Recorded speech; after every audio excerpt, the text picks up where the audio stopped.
brought to you by ITIL series.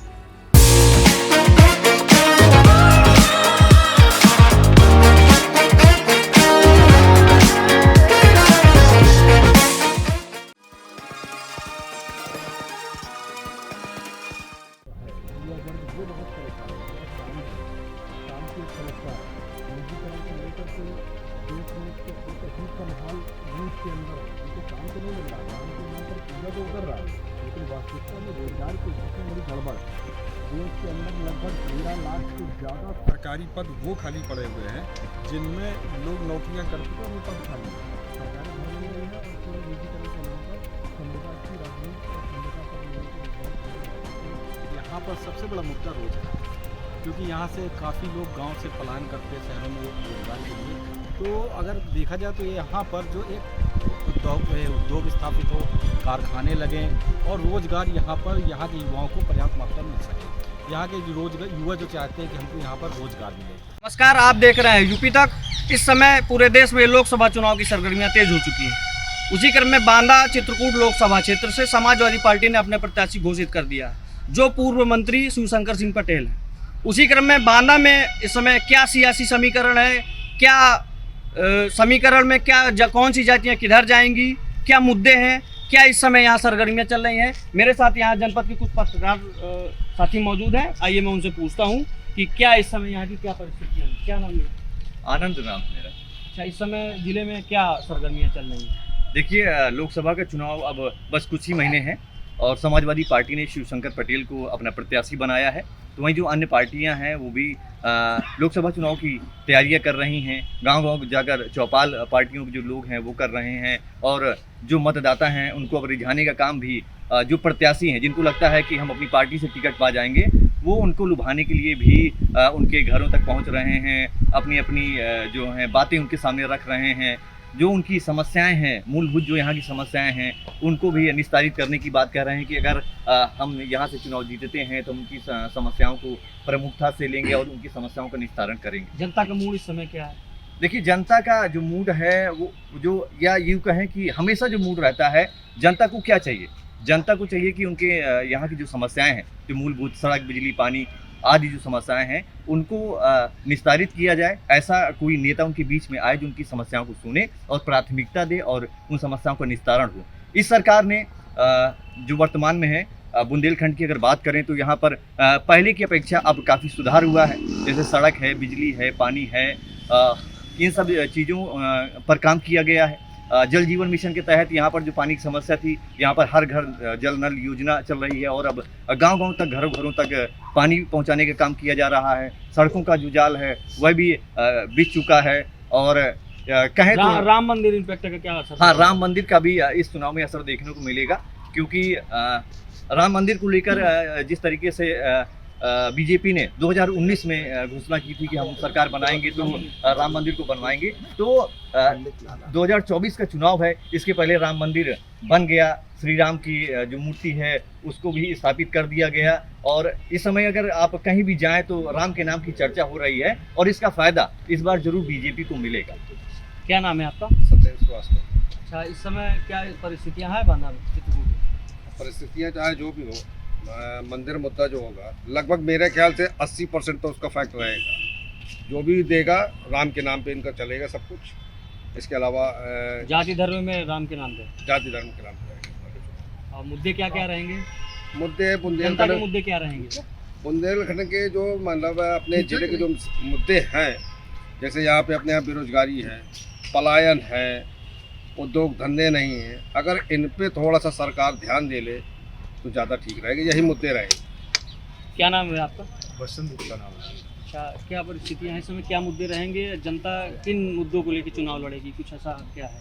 देखिए, जनता तो मुद्दों पर वोट करती है, लेकिन जो मौजूदा मैं स्थितियाँ देख रहा हूँ बहुत अच्छी तो नहीं है। जाति के नाम पर, धर्म के नाम पर वोट हमेशा राजनीतिक दलों को मिला है, चाहे सपा हो, बसपा हो, गठबंधन की सरकारें बनी हो या यूँ कहें भाजपा हो। भाजपा के अलावा भी सारे राजनीतिक दल जाति समीकरण देख करके ही अपना अपना कैंडिडेट उतारते हैं और कहीं ना कहीं उसका लाभ मिलता है।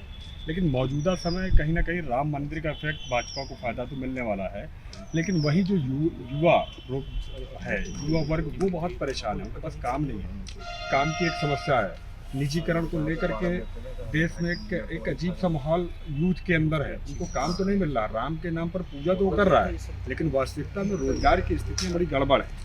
देश के अंदर लगभग 13 लाख से ज़्यादा सरकारी पद वो खाली पड़े हुए हैं जिनमें लोग नौकरियां कर चुके हैं और वो पद खाली हैं, सरकारें भर नहीं रही है और केवल निजीकरण के नाम पर संविदा की राजनीति और संविदा पर लोगों को रोजगार देने की बात तो कही जा रही है। किन पार्टियों के बीच चुनाव होगा यहाँ बांदा चित्रकूट? देखिए, यहाँ तो खैर गठबंधन जो आपका इंडिया का है और भाजपा के बीच ही है, बाकी तो नहीं है कोई लाइन। क्या नाम है सर आपका? आलोक इंजन। अच्छा, क्या सियासी समीकरण क्या है बांदा के? देखिए, बांदा में बुंदेलखंड को ले लीजिए तो बुंदेलखंड वैसे भी बहुत पिछड़ा रहा। यहाँ पे किसानों की समस्या, यहाँ पे आप देखिए इस समय गौवंश वाला मुद्दा चल रहा है। प्रदेश सरकार ने तो बहुत सारी यहाँ पे 309 गौशालाएँ खोल दी हैं बांदा में।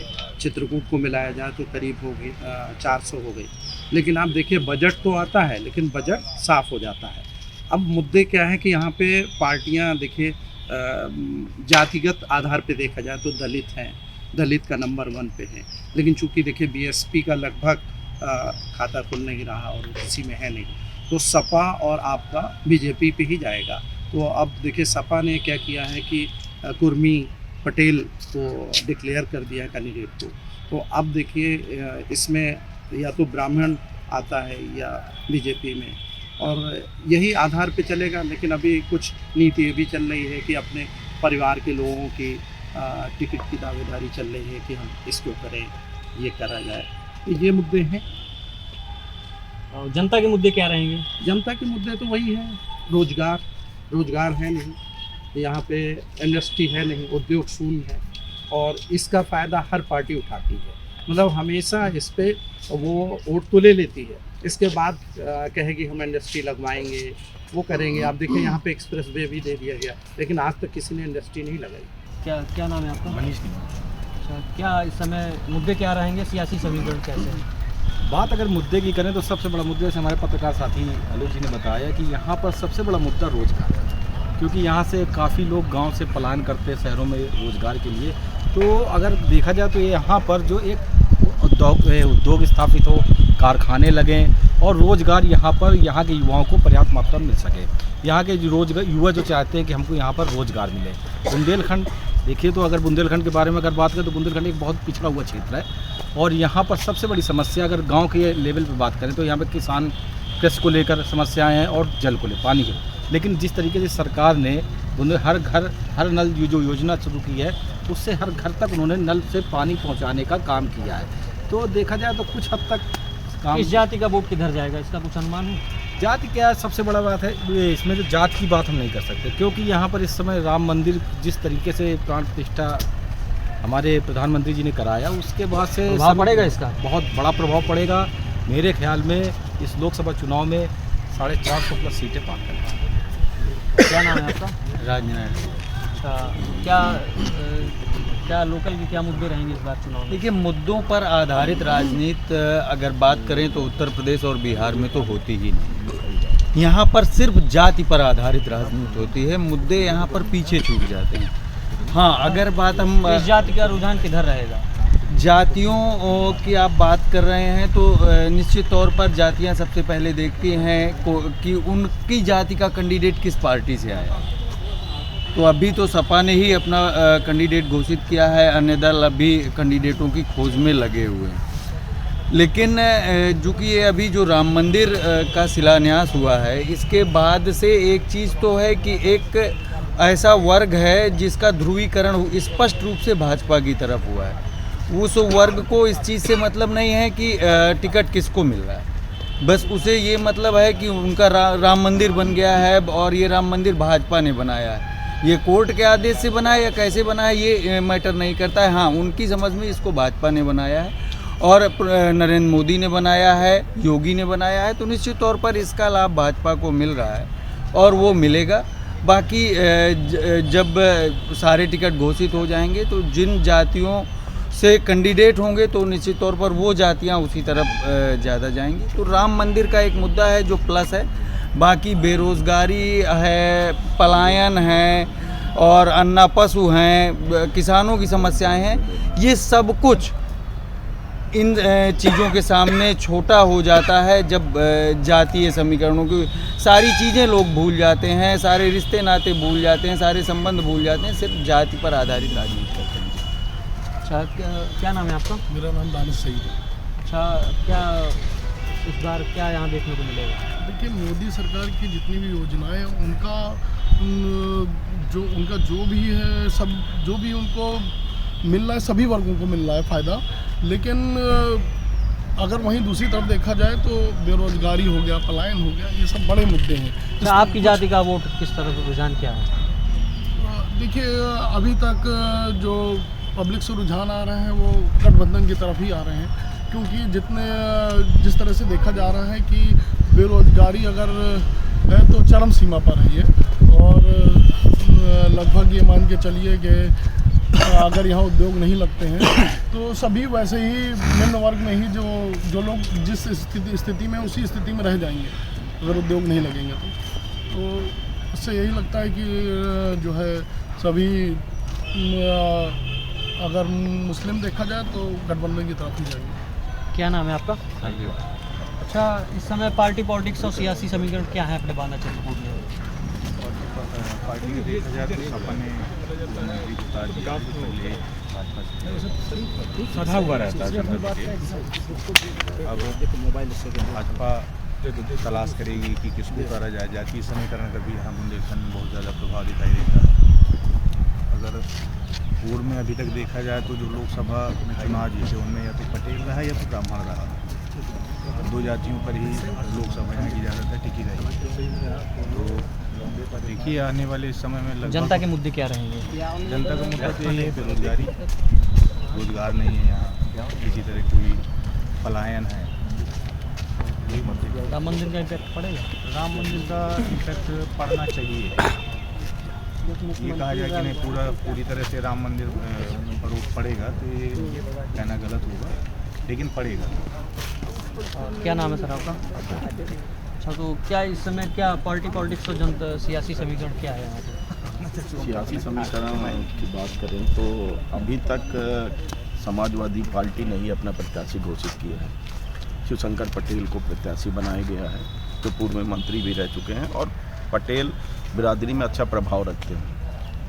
हालांकि अभी तक बाकी दलों का मंथन चल रहा है। तो यहाँ की अगर परिस्थितियों की बात करें तो जब तक भाजपा अपने प्रत्याशी का चुनाव नहीं कर देती, किसको चुनाव मैदान में उतार रही है, तब तक कुछ भी कहना बहुत ज़्यादा जल्दबाजी होगी। लेकिन अगर परिस्थितियों की बात करें तो राम मंदिर एक बड़ा प्रभाव डालेगा इस बार के चुनाव में, निश्चित रूप से, क्योंकि बुंदेलखंड काफ़ी पिछड़े क्षेत्र में आता है और यहाँ के लोगों की धार्मिक आस्थाएं बहुत ऊपर होती हैं। तो राम मंदिर निर्माण इस बार के चुनाव में काफ़ी प्रभाव डालने वाला है। जनता के क्या मुद्दे रहेंगे? जनता के मुद्दे, देखिए बुंदेलखंड में हमेशा जनता के मुद्दे वही रहे हैं कि यहाँ पर पलायन है, कोई रोज़गार का साधन नहीं है, बेरोजगारी बहुत ज़्यादा है और उद्योग विहीन क्षेत्र है। यहाँ पर किसी की भी सरकार रही हो या कोई भी प्रतिनिधि चुन के आया हो, किसी ने भी कोई ऐसी पहल नहीं की है जिससे एक उद्योग यहाँ पर तैयार किया जाए, जिससे यहाँ के लोगों को रोज़गार मिले, जिससे यहाँ के लोगों की हमेशा से ही मांग रही है कि यहाँ पर एक बड़ा उद्योग डेवलप हो जिससे लोगों को रोज़गार मिले। तो रोज़गार, बेरोज़गार, पलायन और उद्योग धंधे ये बड़े मुद्दे रहेंगे इस बार। अच्छा, किन पार्टियों के बीच मुकाबला देखने को मिल सकता है? देखिए, अभी तो मुकाबले में एक ही प्रत्याशी है। अभी खाली समाजवादी पार्टी ने ही अपना प्रत्याशी घोषित किया है।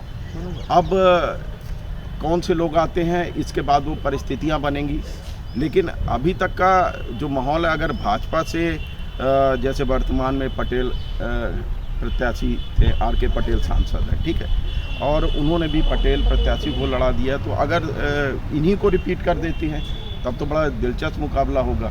लेकिन अगर प्रत्याशी दूसरा आता है और कोई अच्छा प्रत्याशी आता है तो भाजपा की स्थिति ज़्यादा मजबूत रहेगी। जातियों का क्या समीकरण है? जाति समीकरण हमेशा, देखिए अगर बात करें तो मेन जो भाजपा को हमेशा से फ़ायदा होता था बड़ी जातियों को लेकर, ऐसी सोच मानी जाती थी कि उनका वोट भाजपा को मिलता है और बैकवर्ड वोट सपा में चला जाता था, तितर बितर हो जाता था, मोहम्मदन वोट को सपा में चला जाता, कुछ कांग्रेस में बट जाता था।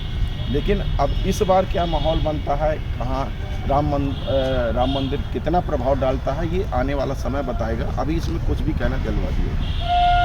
देखिए, यहाँ के जो बांदा के वरिष्ठ पत्रकार हैं उन्होंने साफ तौर पे ये कहा है कि इस बार राम मंदिर इम्पैक्ट यहाँ बांदा चित्रकूट क्या पूरे यूपी में एक चुनाव में बड़ा मतलब देखने को मिलेगा। लोकल के मुद्दे भी कुछ रहेंगे, जो पलायन के और यहाँ किसानों की जो समस्याएं हैं उसके भी मुद्दे रहेंगे। तीसरी चीज़, यहाँ प्रत्याशियों पर भी लोग नज़र रखेंगे, जिससे ताकि ये पता चलेगा, जैसे समाजवादी पार्टी ने पटेल बिरादरी के प्रत्याशी को उतारा, अभी भारतीय जनता पार्टी ने अभी पत्ते खोलना अपने शेष किए हैं। बांदा चित्रकूट लोकसभा में जातियों की बात करें तो यहाँ कुल मतदाता करीब 20 लाख हैं। 20 लाख मतदाता के बाद जिसमें सबसे ज़्यादा इस समय ब्राह्मण हैं, फिर SC है, फिर OBC हैं, 7% करीब दलित हैं। OBC की बात करें तो 15-17% है लगभग। तो ये सब जातियाँ, अब राम मंदिर के बनने से इससे कुछ इम्पैक्ट पड़ेगा, ऐसा यहाँ के स्थानीय लोगों को जो पत्रकार हैं उनका कहना है। अभी आने वाला वक्त बताएगा कि 2024 में बांदा चित्रकूट से लोकसभा सांसद कौन बनेगा, जनता का ऊँट किस ओर करवट लेगा, ये आने वाला वक्त बताएगा। सिद्धार्थ गुप्ता, बांदा, यूपी तक।